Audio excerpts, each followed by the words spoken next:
It's hard for most of us to imagine that clean, safe water is not something that can be taken for granted. But in the developing world, finding a reliable source of safe water is often time-consuming and expensive. This is known as economic scarcity. Water can be found, it simply requires more resources to do it. In other areas, the lack of water is a more profound problem. There simply isn't enough. That is known as physical scarcity. The problem of water scarcity is a growing one. As more people put ever-increasing demands on limited supplies, the cost and effort to build or even maintain access to water will increase. And water's importance to political and social stability will only grow with the crisis. Antigua and Barbuda is not immune to such crisis. In this short feature, we look to not only the experts, but also to those of the Antiguan society who are affected by this shortage. We look for answers, we look for solutions, and we hear the cries of a people who desperately need help in tackling this problem. We are here at Potworks Dam, which since 1969 has supplied 30% of the water needs for the island. But as you can see, there's no more water. We cannot use it anymore.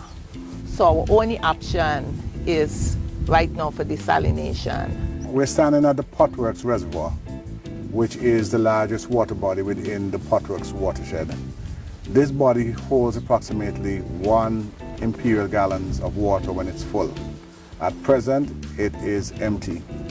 We were doing production from this source as early as May of this year, 2015, but the water we got in it that we were able to treat came from one freak wave that occurred in 2014 November after the passage of Hurricane Gonzalo. Presently in Antigua, we are undergoing a drought, and this is our 27th month. It's a very long time. Rainfall this year is expected to be probably the 3rd or 4th lowest we have on record. September of this year was the only month in which we got above average rainfall. At present, the Potworks Reservoir is empty, and it provides about 1.5 to 2 million gallons per day of potable water. When the situation occurs, it means we have to shift our resources from the treatment of surface water to more desalination. In Antigua, we have a mix of 60% from desalination, 30% from surface water, and 10% from groundwater. But with surface water now out of the picture, we're up to 90% desalination and 10% groundwater. For those of you who would know that as the drought continues, our groundwater resources will also diminish. And we are now seeing this diminishing over the last 3 months. And we're expecting with maybe the next 6 months to go that we will not have groundwater anymore. So we'll be totally dependent on desalinated water. This is normally a gauge that reads up to about 30 feet. And at 30 feet, it indicates that we have about 1 million gallons of water within the reservoir.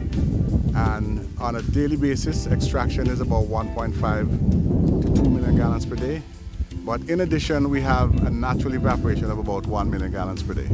So normally we lose about 1 million gallons a day. But at a full rate, 30 feet, we have enough water for 1 year if rain doesn't come for the rest of the year, but it has to be full for that to happen. It's a big loss in terms of the quantity of water, it's a big loss in terms of the quality of water, and it's a big loss in terms of the increased cost to supply that water via desalination. So all around it's a loss to us. With desalination, even though you may think that you have an infinite source of water, we're plagued by the cold spells that come down from the United States within the winter, and we see them as what we call locally groundswell, which is a disturbance in the flow of water coming to the shore. The water is very turbid, and in some cases, if that turbidity exceeds the parameters under which the desalination units can operate, the units have to come off until the water gets a bit clear. So sometimes the units are off for a day or two until the conditions improve, and then we're able to go back on. Our sympathy is with this particular farmer who, like many, is faced with the harsh realities. It basically wiped me out because my pond went dry for the first time in maybe 20 years, and a lot of the plants, seedlings and trees that are planted over the years have mostly been wiped out. What I've had to do now is to make a transition into goats and stuff like that. Yeah, to try and improvise, because the water situation is much more difficult to deal with the plants or the water than to deal with animals, in my opinion. We visited the schools to hear from students whose homes are affected. My name is Jamisha James, and at home, when no water is running, I have to go outside, fill the bucket by the tank, and sometimes when it doesn't rain, the tank is not full, so it's very hard when no water is there. My name is Joella Xavier, and when there's no water in your house, you wouldn't be able to bathe, nor brush your teeth, or cook. Sometimes you have to go shop and spend a lot more money to buy water to cook and to drink. My name is Mary Charles, and I believe that the impact of the drought is not only affecting us in our homes, it's affecting the whole country, because if the country doesn't get water, the water will not be able to go to our homes. Our country's main tourist attraction is tourism, and if we don't have water, that will be affecting some part of the tourism. My name is Divina Perry, and with no water you can't get to take a refreshing bath, bathe, and every day you have to go to a standpipe to get water. My name is Kishanti Pascal, and what happens in the drought at this moment, I can't get a chance to wash up the dishes, which I hate doing, and I have to go outside, get a bucket, and come back inside and wash up, and I'm not good at lifting buckets. So I strain myself, and I think that we need more water in our cistern, had to be able to bathe, brush our teeth, flush the toilet, and to wash up the dishes. Could you tell us the impact the drought has had on your operation? So you're taking care of 150 donkeys? Certainly, but it's not just us. Every livestock owner in this country has lost animals recently. Cattle are dying, small livestock, ruminants, sheep and goats, and we've lost several donkeys as well. The grass that is available has very little nutrition in it because of the long-term effects of the drought. The drought is continuing, and I understand from the Met Office it's going to continue until at least next March, at the very least, moderate to severe drought. If you look behind me, that should have grass for the donkeys to graze. The donkeys are lying up there on the hillside, but there's nothing for them to eat. We cut and carry guinea grass every day to them. It becomes more and more difficult to find because everybody's looking for grass for their animals. But we do cut and carry every day, and we have to supplement with horse feed, which is very expensive, of course. Water is a problem. A lot of the time we do have the availability of APUA water here, but lately it's been off more than it has been on. So we then have to truck water from we do have some water catchment tanks. Wherever we could have them, we have them. But they're not right where the animals are, so we have to bail the water and carry it. The other day, the Environment Division very kindly sent out 2 water trucks because all of our troughs and catchment areas were empty. So it's an ongoing worry, major, major impact. And then the other problem is out in the community where there are still roaming donkeys, they are turning on standpipes and chewing up the guttering and the downspouting in an effort to get water. So it's a major impact. One leader of a social group tells how her group, which is part of the Climate Change Adaptation Group, is providing assistance. Presently, we are involved in the construction of a 100,000 gallon cistern, which will be used in the community of Potters mainly to assist with mitigating the effects of the current drought that Antigua is now facing. We have a bunch of committed young people. When I say committed, I mean committed. They come out every Sunday morning and they're seen cutting steel and bending steel and doing all of the preparatory work so that the construction process can begin. We're hoping to start excavation of the land as early as next week. That's starting December. Yeah. yeah, just about, and then they will be seen laying the blocks and doing all of that.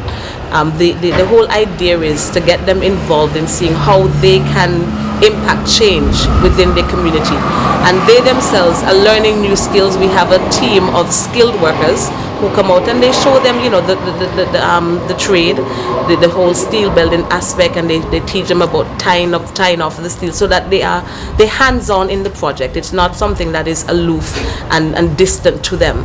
And we myself and the other director, Karen Mayhill, we decided to get them involved because we realized that if they buy into this project, they will take ownership of it. Once they take ownership of it, it means that they can do more towards impacting change in the community. The community of Potters is pretty. I would say that we have several thousand persons living in that community. We still have persons who depend on the standpipes that are there. We currently are living with a rationing schedule, and so we see this as an opportunity for us to benefit not only the community of Potters but Antigua at large, because with this 100,000 gallons of water that we're assisting the community with, so many homes can benefit. So many homes, so many houses can feel the difference within their own household. Another local church, the Precision Center, has invested in hydroponics. Elder Spencer, who is the head of the body, describes the solar-powered project. Because of the method, it uses a lot less water than inside the ground, and so even when it's a drought period, once we have adequate water in the cistern, and a cistern of water can last up to a week with the supply of nutrients, and it will take care of all the plants. And so, productivity, it's very, very good. We produce approximately 1,500 heads of lettuce on a weekly basis using this system, and we have found it to be very efficient. There are solar panels on the roof of the building, and those solar panels, the solar electricity, would take care of the electricity supply to the pump that pumps the water throughout the system, and that way we are able to grow lettuce, and we have lettuce at all times. Recently there was a situation with a storm, and it would have affected many persons and their supply. We were able to send out lettuce a few days after the storm, and the system continues to operate. The interesting thing about this, the project, we can all get involved. Of course, we do a lot of the harvesting and so on in the evenings, and so you get away from the excess sun during the day, and it's interesting and great to be a part of the project, the entire project. Water is vital for our nation's existence. We drink it, we wash with it, we farm with it, we cook with it, we wash away waste with it. How sustainably we manage, develop, and use it will determine how sustainably we evolve as a people. Antigua and Barbuda's rainfall averages 1,000 millimeters per year. However, this rain is seasonal with high interannual variability. For example, a single storm can produce 400 millimeters of rainfall over a 2-day period. This demonstrates the importance of managing runoff water during wet periods so that it can be available during drier periods. Most of Antigua's daily water supply is obtained from desalination water, approximately 70% during wet years and closer to 100% during very dry periods, with the remainder supplied by surface storage and wells. Our demand for water is continually increasing with growing population, consumption patterns, and food demands. Significant energy is required to produce and pump desalination water. This energy requires fossil fuel, which drives up the cost of producing desalination water. It is feasible to replace fossil fuels with renewable energy to power desalination units, as well as pumps delivering irrigation water to remote farms. In this regard, it was determined that priority should be given to planning the transition of desalination plants from fossil fuels to renewable solar energy. Converting irrigation pumps, especially in remote areas, from fossil fuel to solar energy, and promoting energy-saving technologies in operation of desalination plants. If the entire population of Antigua and Barbuda is provided with safe and convenient access to sanitation and drinking water, then there would be marked improvement in the quality of life, which will promote health, economic and environmental benefits while reducing poverty.